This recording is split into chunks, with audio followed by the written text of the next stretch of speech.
고등학교 2학년의 마지막 날이었다. 어디선가 날아온 야구 방망이가 퍽하고 내 얼굴을 강타했다. 같은 반 친구가 휘두르다 손에서 미끄러진 방망이가 허공을 가로질러 곧장 내 미간으로 날아든 것이다. 그 순간의 기억은 없다. 얼굴이 박살나고 코가 부서졌다. 두개골 안에 뇌 조직이 흔들리고 순식간에 부풀어 올랐다. 0.1초 만에 코가 깨지고 두개골 몇 군데에 금이 갔으며 안와 두 곳이 다 함몰되었다. 눈을 떠보니 사람들이 나를 바라보고 있었다. 도움을 청하러 달려가는 사람도 어렴풋이 보였다. 아래로 내려다보니 옷에 붉은 자국이 점점이 찍혀 있었다. 한 아이가 벗어 건네준 셔츠로 코에서 쏟아져 나오는 피를 틀어막았다. 얼떨떨하고 어리둥절했다. 그때만 해도 상태가 얼마나 심각한지 미처 알아차리지 못했다. 나는 응급실 안에서 실려 나와 헬리콥터로 옮겨졌다. 날은 빠르게 저물었다. 내 몸에 줄줄이 달린 기계들이 겨우 나의 숨을 붙들고 있었다. 부모님은 병상 침대에서 계속 뒤척이며 잠을 청했지만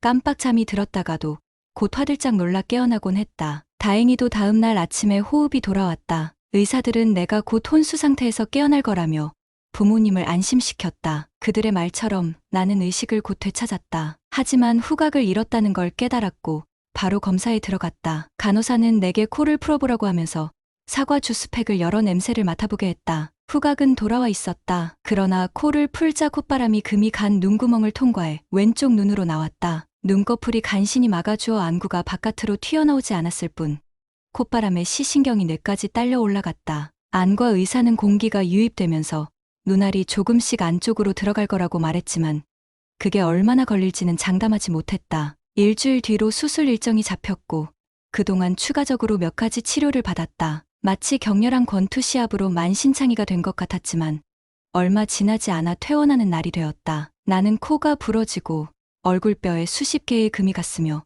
왼쪽 눈은 튀어나온 채 집으로 돌아갔다. 이후 한 달 동안 무척이나 힘이 들었다. 인생의 모든 것이 정지된 기분이었다. 몇 주 동안은 초점이 겹쳐 보였는데 어떤 물건도 똑바로 보이지 않았다. 한 달 이상 그런 상태가 이어지다가 눈알은 제자리를 찾아 돌아갔다. 하지만 다시 차를 몰 수 있게 되기까지는 8개월이 걸렸고 그동안 경련과 시야 문제가 계속 발생했다. 물리치료를 받으면서 똑바로 걷기 같은 기초 운동을 반복해야 했다. 나는 우울해지지 않겠다고 마음먹었지만 종종 침울해지고 낙담했다. 1년 후 야구장으로 돌아갔을 때 나는 내가 얼마나 그곳에서 멀어져 버렸는지 깨달았다. 고통이 몰려왔다. 그때까지 내 인생에서 가장 중요한 것은 야구였다. 아버지는 세인트루이스 카디널스의 마이너리그 선수였다. 내 꿈도 아버지와 같은 프로 야구 선수가 되는 것이었다. 나는 몇 달 동안 재활훈련을 하면서 다시 야구장으로 돌아가기를 간절히 바랐다. 하지만 야구장 복귀는 순탄치 않았다. 시즌 중이었고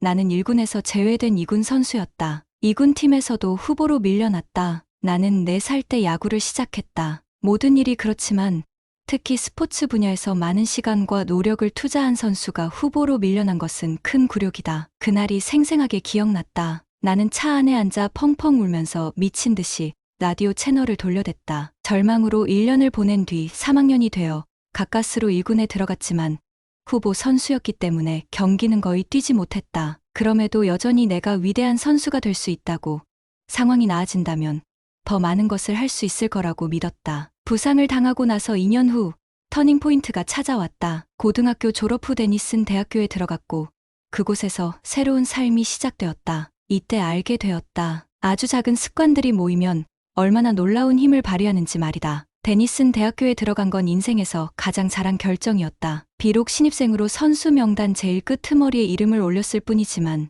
어쨌거나 야구팀에 들어갔고 너무나 기뻤다. 고교 시절은 엉망이었지만 나는 그토록 바라던 대학 선수가 되었다. 곧바로 야구팀에서 활동하진 않았기에 먼저 내 인생을 정돈하는데 집중했다. 동기들이 늦은 밤까지 비디오 게임이나 하는 동안 나는 매일 밤 일찍 잠자리에 드는 수면 습관을 들였다. 또 내 방을 깨끗이 치우고 깔끔하게 정리했다. 정말 별것 아닌 일이었다. 그런데 이 작은 습관들은 스스로 인생을 관리하고 있다는 느낌을 주었다. 나는 자신감을 되찾아 나갔다. 스스로에 대한 신뢰가 쌓이자 수업 태도도 달라졌고 1학년 내내 전부 A학점을 받았다. 습관은 꾸준히 형성되는 규칙적인 일로서 대개 자동적으로 이뤄진다.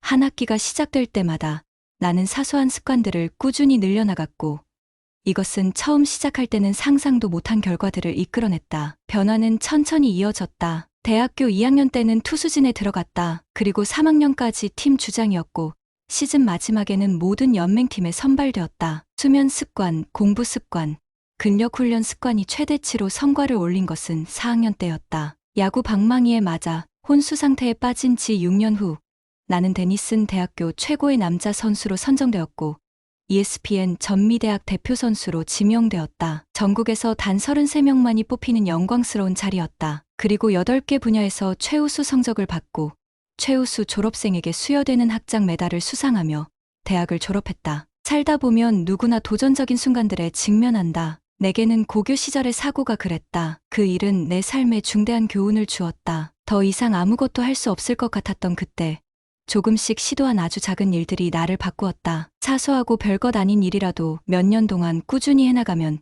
정말로 놀랄만한 결과가 나타난다. 우리 모두 인생에서 불행을 겪지만 장기적으로 볼 때 인생은 대개 습관으로 결정되곤 한다. 모두 똑같은 습관을 가지고 있다면 누구라도 똑같은 결과밖에 나오지 않는다. 하지만 다른 사람들보다 더 좋은 습관을 가지고 있다면 더 좋은 결과를 만들어낼 수 있다. 물론 하루아침에 믿기지 않는 성공을 거둔 사람들도 있을 것이다. 하지만 적어도 내 주변에는 그런 사람이 없다. 내가 진일보하게 된 단 한 가지 방법이자 내가 선택한 유일한 방법은 작은 일에서 시작한다는 것이다. 아주 작은 습관의 힘. 이 책은 더 나은 습관을 세우는 계획에 대해 단계별로 소개한다. 며칠이나 몇 주가 아니라 평생 지속하는 습관에 관한 것이다. 아주 작은 습관이 만드는 극적인 변화를 내 것으로 만들기 위해서는 매일 1%씩 달라지면 된다. 인간의 의지력만으로 습관을 만들기는 힘들고 시스템을 만들어서 쉽고 재밌고 단순하게 접근하는 것이 좋다. 인생은 생각하는 만큼 바뀐다. 습관을 쉽게 실행할 수 있도록 하기 위해서는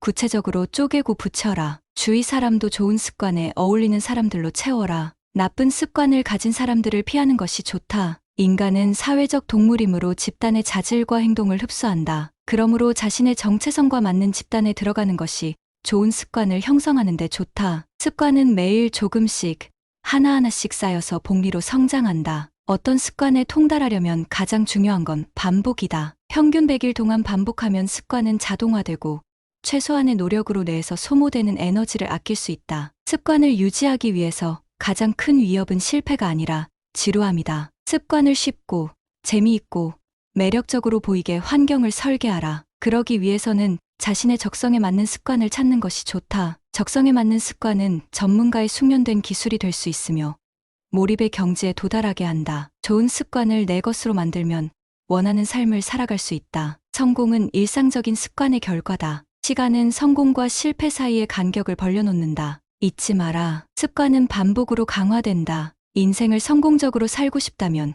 이 책을 권해드립니다. 오늘 부자도서관이 준비한 내용이 도움이 되셨다면 좋아요와 구독을 잊지 마세요. 감사합니다.